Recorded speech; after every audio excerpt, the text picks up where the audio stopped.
story nationally tonight. Israeli forces are launching a wide-scale airstrike against Hamas. This after Hamas launched a surprise attack on southern Israel over the weekend. Today, the Israeli prime minister vowed to attack Hamas with force like never before. We have begun, and I emphasize we have only begun to strike at Hamas. The images of the devastation and destruction from the Hamas strongholds in Gaza are just the beginning. The Israeli defense minister ordered a complete siege of Gaza and said he would halt the supply of electricity, food, water, and fuel to the Palestinian territory. A spokesperson for Hamas responded, threatening to kill civilian hostages if Israel targets people in Gaza. At least 900 people are dead in Israel, and more than 680 Palestinians have been killed.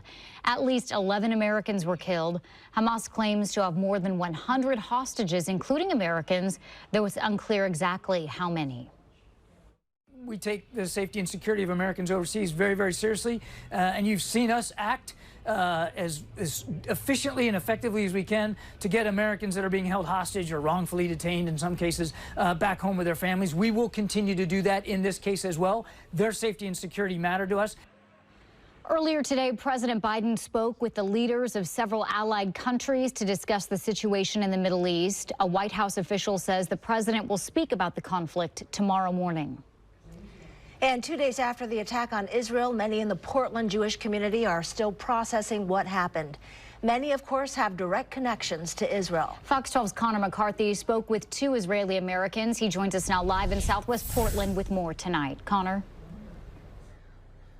Well, Anna and Nora, dozens of Jewish Americans here in the Portland area are expected to gather at Congregation Neva Shalom for a solidarity event. Now, the goal is to show support to those in the community who have family and friends in Israel right now. I did speak to 2 Israeli Americans who say watching this attack unfold thousands of miles away is hard to watch.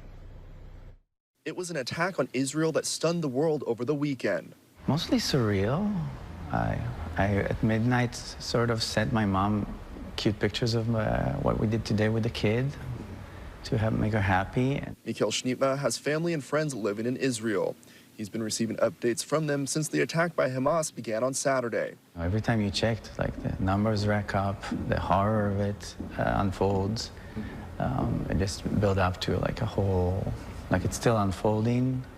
Now we're a couple days later, so the survivors are telling the stories. Those survivors include some of Mikhail's friends who were at the Supernova Music Festival.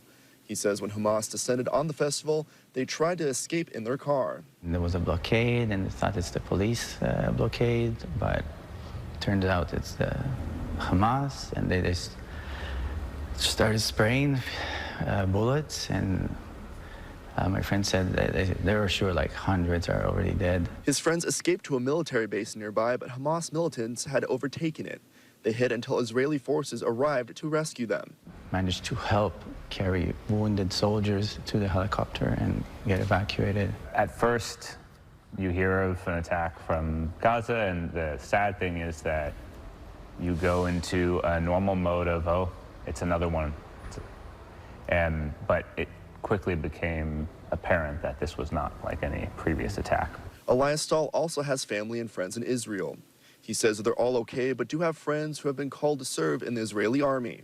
Without going into the politics, I think that the act, what Hamas has done for their own population as well as for the Israeli population, is unforgivable. Sima Husseini, who founded an organization that focuses on immigrant refugee rights, says he wants livable conditions for everyone in the region. They're all fairly typical people like you and I who strive for the same freedoms, access, health needs, and ask for a future and work towards it, just like anybody else. Muslims, Jews, Christians, Americans, Middle Easterners, Europeans, it doesn't matter. Standing up for humanity and what universal values is more important now than ever. Well, Anna and Nora, coming up tonight on the 10 o'clock news, you'll hear a full recap of tonight's solidarity event, and also you'll hear more from Husseini about his perspective of this war. Live in Southwest Portland, Connor McCarthy, Fox 12 Oregon.